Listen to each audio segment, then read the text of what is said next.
members of the Kingdom Animalia need oxygen to make energy.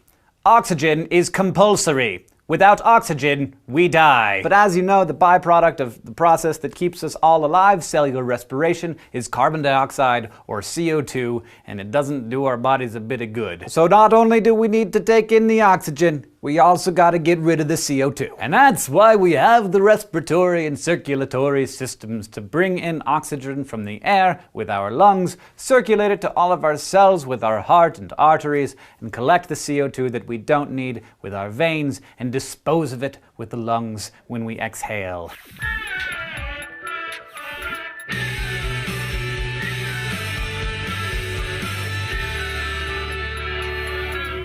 Now, when you think of the respiratory system, the first thing that you probably think of is the lungs. But some animals can take in oxygen without lungs by a process called simple diffusion, which allows gases to move into and pass through wet membranes. For instance, arthropods have little pores all over their bodies that just sort of let oxygen wander into their body where it's absorbed by special respiratory structures. Amphibians can take in oxygen through their skin, although they also have their lungs or gills to help them respire, because getting all your oxygen by way of diffusion takes freaking forever. So why do we have to have these stupid lung things instead of just using simple diffusion? Well, a couple of reasons. For starter, the bigger the animal, the more oxygen it needs, and a lot of mammals are pretty big. So we have to actively force air into our lungs in order to get enough oxygen to run our bodies. Also, mammals and birds are warm-blooded, which means that they have to regulate their body temperatures, and that takes many, many calories, and burning those calories requires lots of oxygen. Finally, in order for oxygen to pass through a membrane, the membrane has to be wet. So for a newt to take oxygen in through its skin, the skin has to be moist all the time, which, for a newt isn't a big deal, but, I don't particularly want to be constantly moist. Do you? Fish need oxygen too, of course, but they absorb oxygen that's already dissolved in the water through their gills. If you've ever seen a fish gill, you'll remember that they're just sort of a bunch of filaments of tissue layered together. This gill tissue extracts dissolved oxygen and excretes the carbon dioxide. Still, there are some fish that have lungs, like lungfish, which we call lungfish because they have lungs, and that's actually where lungs first appeared in the animal kingdom. All animals from reptiles on up respire with lungs deep in their bodies, basically right behind the heart. So while us more complex animals can't use diffusion to get oxygen directly, our lungs can. Lungs are chock full of oxygen-dissolving membranes that are kept moist with mucus. Moist with mucus. Another great band name. The key to these bad boys is that lungs have a ton of surface area, so they can absorb a lot of oxygen at once. You wouldn't know from looking at them, but human lungs contain about 75 square meters of oxygen-dissolving membrane.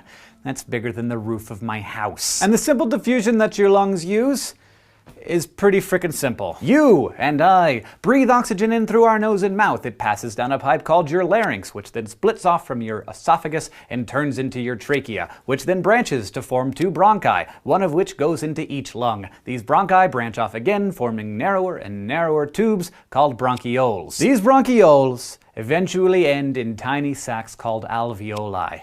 Each alveolus is about 1/5 of a millimeter in diameter, but each of us has about 300 million of them, and this, friends, is where the magic happens. Alveoli are little bags of thin, moist membranes, and they're totally covered in tiny, narrow, blood-carrying capillaries. Oxygen dissolves through the membrane and is absorbed by the blood in these capillaries, which then goes off through the circulatory system to make cells all over your body happy and healthy. But while the alveoli are handing over the oxygen, the capillaries are switching it out for carbon dioxide that the circulatory system just picked up from all over the body. So the alveoli and capillaries basically just swap one gas for another. From there, the alveoli takes that CO2 and squeezes it out through the bronchioles, the bronchi, the trachea, finally out of your nose and or mouth. So inhale for me once.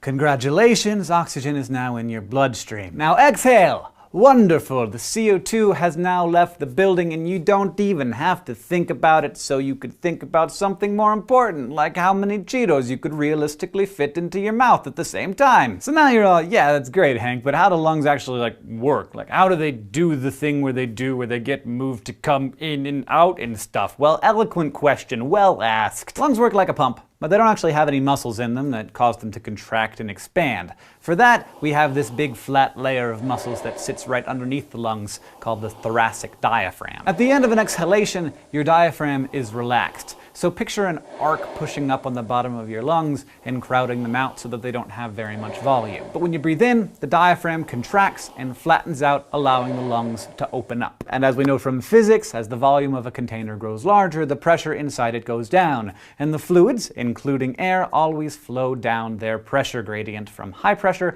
to low pressure. So as the pressure in our lungs goes down, air flows into them. When the diaphragm relaxes, the pressure inside the lungs becomes higher than the air outside, and the deoxygenated air rushes out. And that is breathing.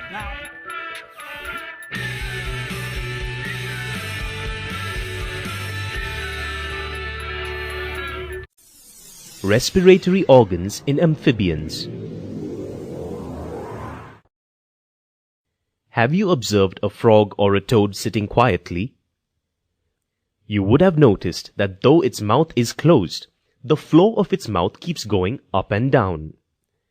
This is because it is breathing through its mouth. Unlike humans, amphibians can breathe through lungs, through their skin, and also by using gills. Unlike birds and mammals, amphibians are cold-blooded, so they don't use up any energy for keeping their bodies at a constant temperature. This means their cells aren't working as hard as warm-blooded animals like us, and they don't need as much oxygen. In this module, let's learn about pulmonary respiration and cutaneous respiration in amphibians.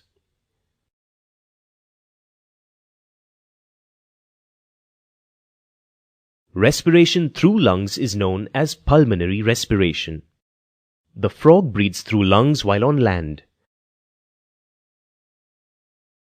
or when it is floating on the surface of the water.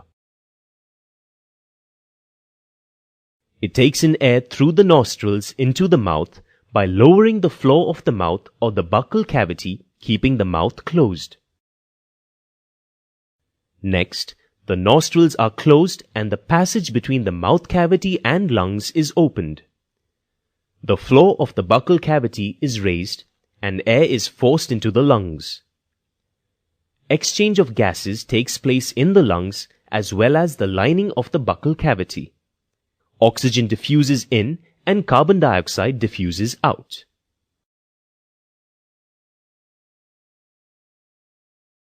Amphibian lungs are a bit different from our lungs.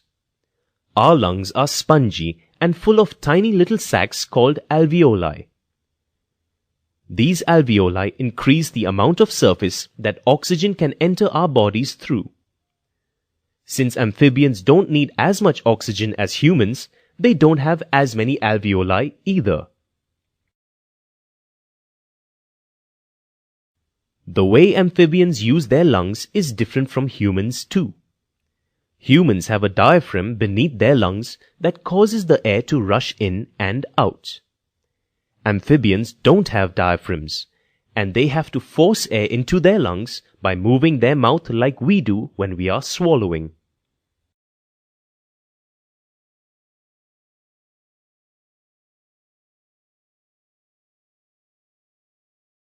Respiration through the skin is known as cutaneous respiration.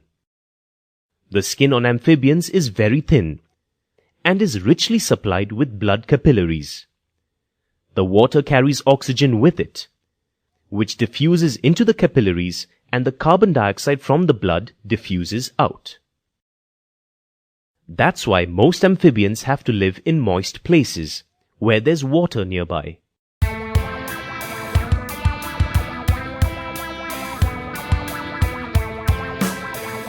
Unlike land animals, almost all fish breathe or get their oxygen from water. Instead of using lungs, fish breathe with organs called gills. Most fish have 4 pairs of gills enclosed in a gill chamber on each side of the head. On the outside of the body, a flap of bone called a gill cover protects the gills of bony fish. To get oxygen, fish gulp water through the mouth and pump it over the gills. In many fish, the breathing process begins when the gill covers close and the mouth opens. The walls of the mouth then move inward. The mouth partially closes and the gill covers open. This action forces the water from the mouth into the gill chambers. The inside of each gill consists of fleshy, thread-like filaments. Water from the mouth passes over the filaments. The filaments are closely spaced along a gill arch in 2 rows. Each filament has many tiny extensions called lamellae. Blood flowing through the lamella takes oxygen from the water and releases carbon dioxide into the water. After the fish receives its oxygen, the water passes out through the gill openings and the breathing process